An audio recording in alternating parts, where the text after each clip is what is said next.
morning बच्चों. Welcome to my channel Fear of Mass Atayel Maza. Today we are going to see explicit and implicit function. बेटा ये differentiation का बहुत main सब topic है, explicit and implicit. सो आपके syllabus में आपको इम्प्लिसिट गिवन है, एक्सप्लिसिट आपको नहीं है, लेकिन आपको इम्प्लिसिट समझने के लिए आपको एक्सप्लिसिट समझना पड़ेगा. Okay, so let's start. But before that don't forget to like and subscribe my channel. But इस चैनल को लाइक और सब्सक्राइब ज़रूर से करें. और साथ ही साथ एक चीज़ ये समझ ले कि इस चैनल पे आपको प्रॉब्लम सॉल्व नहीं करवाए जाते बेटा. आप अगर आप देखो सो मेरे जितने वीडियोस है उसमें मैंने कम से कम प्रॉब्लम सॉल्व किए, और हर वीडियो में मैं यही कोशिश करता हूँ कि आपकी बेसिक कॉन्सेप्ट क्लियर हो जाए. सो मेरे इस चैनल पे मुझे ऐसे लगता है मैं सारे बेसिक वाले वीडियोस डालता हूँ. तो आप पहले ये वीडियोस देखें, देन आपको तो हर जगह आपको अभी प्रॉब्लम सॉल्विंग वाला चल रहा है. ठीक है, हर टीचर अभी आपको प्रॉब्लम सॉल्व करना सिखाता है. तो कंसेप्ट नहीं रहेगा बेटा आपका, तो आपको प्रॉब्लम सॉल्व करने में इंटरेस्ट नहीं आएगा, मज़ा नहीं आएगा, समझेगा नहीं. सो पहले आप कंसेप्ट समझे, देन उसके बाद प्रॉब्लम सॉल्व करें. Okay, so let's start. Very first, explicit function. बेटा ये एक्सप्लिसिट फंक्शन क्या है? इन जनरल अगर मैं एक्सप्लिसिट वर्ड का मीनिंग निकालूँ तो एक्सप्लिसिट होता क्या है बेटा? डिस्क्राइबिंग अ क्लियर स्टेटमेंट और गिविंग क्लियर इंस्ट्रक्शन. एकदम किसी भी चीज़ को क्लियर, ऐसा क्लियर इंस्ट्रक्शन और डिस्क्राइबिंग क्लियर स्टेटमेंट, उसको बोला जाता है एक्सप्लिसिट. ओके, सो मैथमेटिकली जो आपका एक्सप्लिसिट होता है, एक्सप्लिसिट फंक्शन बोल सकते हो आप. एक्सप्लिसिट फंक्शन तो क्लियरली डिफाइन करना. किसको डिफाइन करना? क्लियरली इंस्ट्रक्शन मतलब क्या? सो आप इस डेफिनेशन को समझो, फिर मैं आपको एक बहुत बेस्ट एग्जांपल देता हूँ जिससे आपको एक्सप्लिसिट हमेशा याद रहेगा. ओके, तो सबसे पहले हम लोग मैथमेटिकली देखते हैं कि एक्सप्लिसिट फंक्शन क्या है. बेटा explicit function in mathematics, dependent variable, that is y, can be expressed in terms of independent variable. यहाँ मैंने बेटा ये वर्ड यूज़ किया है, dependent variable and independent variable. ठीक है, सो आप अगर फंक्शन की डेफिनेशन आपको अच्छे से पता है कि फंक्शन का जनरल फॉर्म क्या है, y is equal to F of x. So जब हम लोग फंक्शन पढ़ाते हैं तो वहाँ पर ये चीज़ मेंशन करते हैं बेटा कि y is dependent variable. y को आपके पेपर 2 में डिपेंडेंट वेरिएबल बोला जाता है. ठीक है, और x को बोला जाता है इंडिपेंडेंट वेरिएबल. सो आप क्या करते हो एक्सप्लिसिट फंक्शन में? ये तो क्लियर हो गया, y मेरा डिपेंडेंट वेरिएबल है और x क्या है? मेरा इंडिपेंडेंट वेरिएबल है. ठीक है, सो डेफिनेशन से dependent variable y can be express in terms of independent variable is called explicit function. और simply you can say that one variable in terms of another variable. ये है बेटा definition of explicit function. आपको ये समझ में नहीं आती कि सर डिपेंडेंट वेरिएबल को एक्सप्रेस करना है in terms of independent variable. तो सिंपल एग्जांपल है बेटा, आपका फंक्शन ले लो आप. For example y is equal to F of X. ये इन जनरल लिखा मैंने क्या किया, y को x में एक्सप्रेस कर दिया. तो मैं इसको बोल सकता हूँ एक्सप्लिसिट फंक्शन. मैं क्या बोलूँ इसको? Explicit function.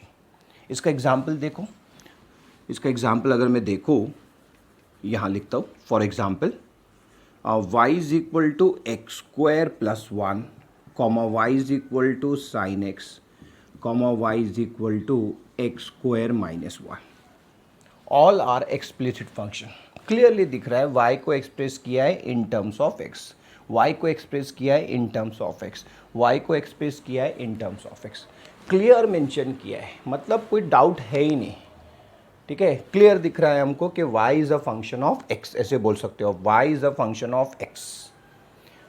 Hair y is also a function of x. y is a function of x. हो गया. इसको बोला जाता बेटा एक्सप्लिसिट फंक्शन. अब एक्सप्लिसिट फंक्शन आपको याद कैसा रहेगा? जनरली आप लोग रोड साइड पे देखते होंगे कि हमको इंस्ट्रक्शन रहते हैं, स्पीड लिमिट रहता है, देन उसके बाद में स्टॉप का रहता है, ब्रेकर का रहता है. तो बोर्ड पे आपको क्लियरली मेंशन किया होता है. ठीक है, कि सामने ब्रेकर है, यू टर्न आने वाला है, देन इसके बाद आपको रुकना है. ठीक है, आगे स्कूल है.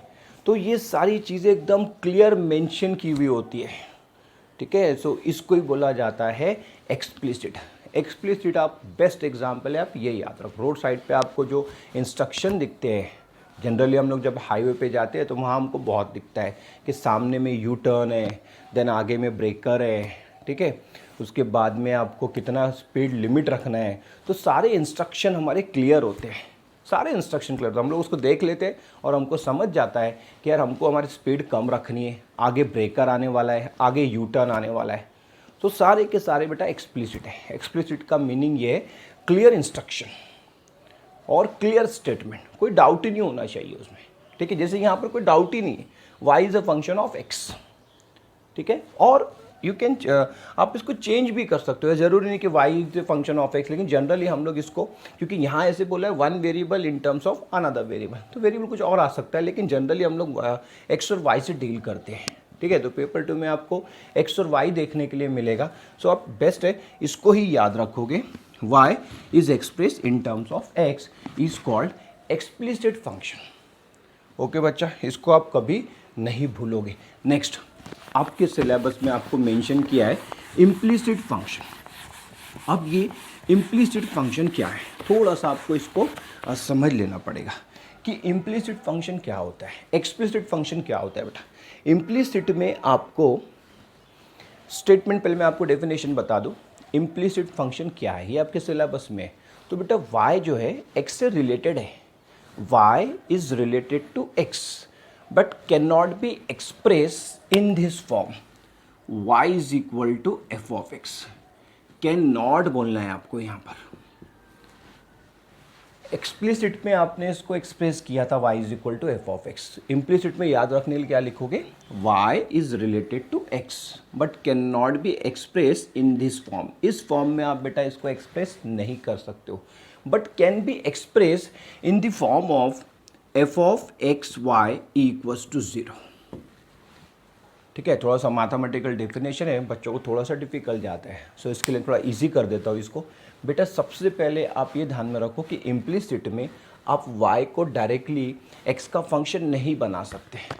Neither y nor x can be express implicitly, ठीक है। तो ये सारे बाउंसर है मैथमेटिक्स के जो बच्चों के ऊपर से जाते हैं। सो आपके लेवल पे आके मैं आपको समझाता हूँ। बेटा यहाँ ना आप ऐसे नहीं लिख पाओगे y is equal to F of X, ठीक है। तो सर कैसे लिख पाएंगे, आप लिख पाओगे ऐसे, F of x Y equals to 0। Sir इसका मतलब भी नहीं समझ रहा। इसका मतलब ये है बेटा कि आपका जो इक्वेशन आएगा, आपका जो रिलेशन रहेगा, in terms of x and Y रहेगा। यहाँ दोनों प्रेजेंट रहेंगे, एक्स भी प्रेजेंट रहेगा, वाई भी प्रेजेंट रहेगा, और एक इक्वेशन आएगा in terms of x and y. इसको बोला जाता है implicit function. I repeat again the definition of implicit function. y is related to x, related है but can not be express in this form, y is equal to F of x. इस form में आप इसको express नहीं कर सकते, but can be express in the form of F of x Y equals to 0। ये आपको ना समझे तो आपके लेवल पे बेटा ऐसा इक्वेशन आएगा जिसमें x और y दोनों प्रेजेंट रहेंगे। सर कोई एग्जाम्पल? यस, मैं आपको एग्जाम्पल देता हूँ। For example X square plus twice H X Y plus Y square equals to 0। One of the best example of implicit function. ये इम्प्लिसिट का बेस्ट एग्जाम्पल है। अगर 2h आपको और ऐसा लगता है तो आप इसको और सिंपली कर लो, root x plus root y equals to root a. इस टाइप के फंक्शन आने वाले हैं बेटा आपको इम्प्लिसिट में। मतलब आपको x और y दोनों प्रेजेंट रहेंगे, x y दोनों प्रेजेंट रहेंगे, ठीक है। सो इनको बोला जाता है इम्प्लिसिट फंक्शन। सो आप इसको कभी नहीं बोलोगे कि एक्सप्लिसिट फंक्शन क्या है, इम्प्लिसिट फंक्शन क्या है। ओके, सो मैं यहाँ पर आपको एक चीज़ बता दूँ, कुछ प्रॉब्लम लेता हूँ मैं, इसको सॉल्व करता हूँ, बताता हूँ आपको कैसे इसको डिफ्रेंशिएट करते। बेटा जब भी आप इम्प्लिसिट फंक्शन से डील करते हो, सो आपको एक चीज़ ध्यान में रखनी होती है कि आपका जो ये y वेरिएबल होता है, ये जो y वेरिएबल होता है बेटा, ये as a composite function treat करता है। y को आप यहाँ पर ऐसे नॉर्मल वे से डिफ्रेंशिएट नहीं करोगे, इसको कंपोजिट फंक्शन अज्यूम करोगे। और कंपोजिट का डेरिवेटिव कैसे लिया जाता है, कैसे करते हैं, मैंने इसके पहले वीडियोस बनाए हैं। यहाँ कहीं तो भी आपको आई बटन दिखेगा, उस पर क्लिक करो और जाके देखो कंपोजिट फंक्शन क्या होता है, इसकी डेफिनेशन क्या होती है, कैसे इसको सॉल्व किया जाता है। ओके, सो यहाँ मैं आपको सिर्फ इतना बता दूँ कि आपका y जो होता है बेटा, ये कंपोजिट फंक्शन होता है। ठीक है, कंपोजिट का डेरिवेटिव कैसे लेते हैं मैं आपको बताता हूँ। अगर आपको नहीं पता है तो आप अभी इस लेक्चर में सीख लोगे। आपको इस पे एक क्वेश्चन कंपलसरी बोर्ड एग्जाम में पूछता है। ठीक है, तो मैं एक सिंपल वाला एग्जाम्पल लेके आपको एक्सप्लेन करता हूँ। जनरली बेटा इस पे क्वेश्चन जो आते हैं शो दैट वाले क्वेश्चन आते हैं। ठीक है, जैसे मैं यही वाला एग्जाम्पल ले लेता हूँ, root x plus root y equals to root a, यही एग्जाम्पल लेता हूँ। और जनरली बोलेगा आपको शो दैट अंडर रूट कुछ तो भी इसका फाइनल आंसर आएगा। सो इस टाइप के क्वेश्चन आते हैं बेटा पेपर में, इसको बोला जाता है इम्प्लिसिट फंक्शन। देख के ही आपको पहचान में आ जाना चाहिए कि बेटा ये इम्प्लिसिट फंक्शन है। क्यों है? क्योंकि मैं इसको ऐसे लिख सकता हूँ, F is a function of x and Y, दोनों भी बेटा एक्स और वाई दोनों भी है। ठीक है, अब इम्प्लिसिट फंक्शन को सॉल्व करने के लिए इसका वर्किंग रूल होता है, इस वर्किंग रूल को आपको फॉलो करना होता है। तो सबसे पहले स्टेप नंबर 1 ये आती है बेटा कि आप क्या करोगे, गिवन रिलेशन को और गिवन इक्वेशन को दोनों साइड डिफरेंशिएट कर दोगे विथ रिस्पेक्ट टू एक्स। सबसे पहला आपको काम ये करना है, इस रिलेशन को डिफरेंशिएट करना है विथ रिस्पेक्ट टू एक्स। चलो हम लोग इंस्ट्रक्शन को फॉलो करते हैं। इसको बेटा क्या करते हैं हम लोग, डिफरेंशिएट करते हैं with respect to X. So we get what we get. अब आपका डेरिवेटिव अच्छा होना चाहिए। डेरिवेटिव ऑफ रूट एक्स होता है बेटा 1/2 रूट एक्स। अब ध्यान से देखना, plus derivative of root y composite है, under root f of x है। Under root f of x का डेरिवेटिव आता है 1/√f of x into derivative of F of x. ऐसे आ जाएगा बेटा, इसको कभी नहीं भूलोगे आप। इज इक्वल टू, ये कांस्टेंट क्वांटिटी है, ये 0 हो जाएगा। तो ये है आपका स्टेप नंबर 1। आप इसको स्टेप नंबर 1 बोल सकते हो। मतलब क्या किया आपने बेटा, इसको डिफ्रेंशिएट कर दिया दोनों side with respect to X. अब आपको क्या करना है, step number 2, collect all the terms containing D Y by D X. अब आपको क्या करना है, ये D Y by D X जितनी टर्म्स रहेंगे, यहाँ तो एक ही टर्म्स है, अभी आगे ये हो जाएगा कि ये टर्म्स जो है मोर देन 1 आएंगी, एक से ज़्यादा आएगी। किसकी? D Y by D X की टर्म्स मोर देन 1 आएगी। सो आपको इसको एक जगह लिखना है, सारों टर्म्स को एक जगह लिखना है और उसमें से D Y by D X common ले लेना है। ठीक है, सो ये सेकेंड स्टेप है, collect all the terms containing D Y by D X on one side of the equation. ठीक है, सो मैं यहाँ पर, तो यहाँ तो कोई प्रॉब्लम ही नहीं है बेटा, ये 2 1/2 कैंसिल आउट हो जाएगा, 0 के पास चला जाएगा।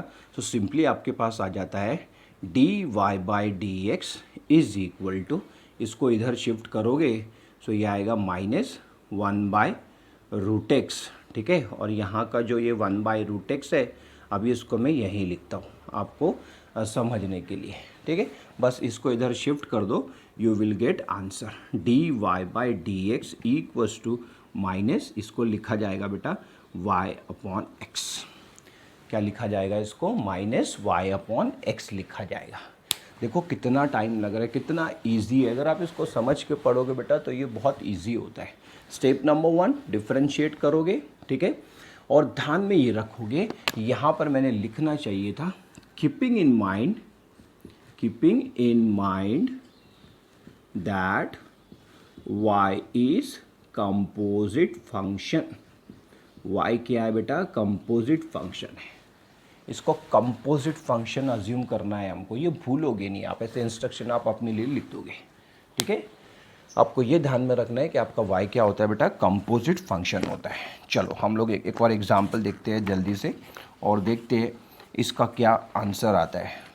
ठीक है, चलो नेक्स्ट एग्जांपल के लिए चलते हैं और देखते हैं ये एग्जांपल में हम लोग क्या कर पाएंगे। नाउ से सेकेंड एग्जांपल, ये सारे बेटा आपके स्टेट बोर्ड के क्वेश्चन है।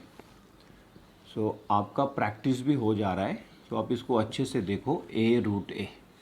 ठीक है, अब हमको पता है x इंटू रूट एक्स क्या होता है, तो मैं इस इक्वेशन को ऐसे भी लिख सकता हूँ। This equation can be written as x की पावर 3/2 प्लस y की पावर 3/2 ए की पावर 3/2। इंडाइसिस अप्लाई कर लिया बेटा। चलो स्टेप नंबर 1 फॉलो करते, इसको क्या करते, डिफरेंशिएट करेंगे हम लोग with respect to X, keeping Y, treating Y as a composite function. Y को क्या अज्यूम करोगे बेटा, composite function. So we get, नहीं भी लिखा तो चलेगा, आपको समझ जाए तो बहुत अच्छी बात है। ये पावर फंक्शन है, इसका डेरिवेटिव आएगा बेटा 3/2 एक्स की पावर 3/2 - 1 प्लस ये आ जाएगा 3/2 वाई की पावर 3/2 इंटू dy/dx। बस ये काम करना है बेटा कंपोजिट में, ठीक है, क्योंकि ये कंपोजिट है और ये सिंपली कितना हो जाएगा 0। फिर 3/2 कॉमन लो, 0 के पास शिफ्ट कर दो, ये 0 हो जाएगा बेटा। यहाँ से बचेगा आपका 1/2, यहाँ से बचेगा आपके पास 1/2 और ये आ जाएगा बेटा आपका dy/dx = 0, ठीक है। तो जैसे ही आप इसको शिफ्ट करोगे और सिंप्लीफाई करोगे, यू विल गेट -√x/y। कितना सिंपल है देखो। और बच्चों को ये बहुत डिफ़िकल्ट लगता है। जनरली बच्चे इम्प्लिसिट के क्वेश्चंस नहीं करते पेपर में। बेटा करना चाहिए, इससे इजी कुछ नहीं होता है, इसके स्टेप्स फॉलो करने होते हैं, ठीक है। जो स्टेप्स मैंने आपको बताए वो स्टेप्स आप इसको फॉलो करो। चलो लास्ट एग्जाम्पल देखते हैं, जहाँ पर हमको नंबर ऑफ टर्म्स ज़्यादा मिलने वाली है। See third example. In third example, we have to given x³ plus x² plus y² plus y³ is equal to 81। इस टाइप के क्वेश्चन आपको बेटा पूछे जाते हैं बोर्ड एग्जाम में।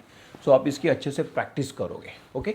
चलो सबसे पहले इसको हम लोग क्या करते हैं, स्टेप नंबर 1 को फॉलो करते हैं और इसको डिफ्रेंशिएट कर लेते हैं विथ रिस्पेक्ट टू एक्स।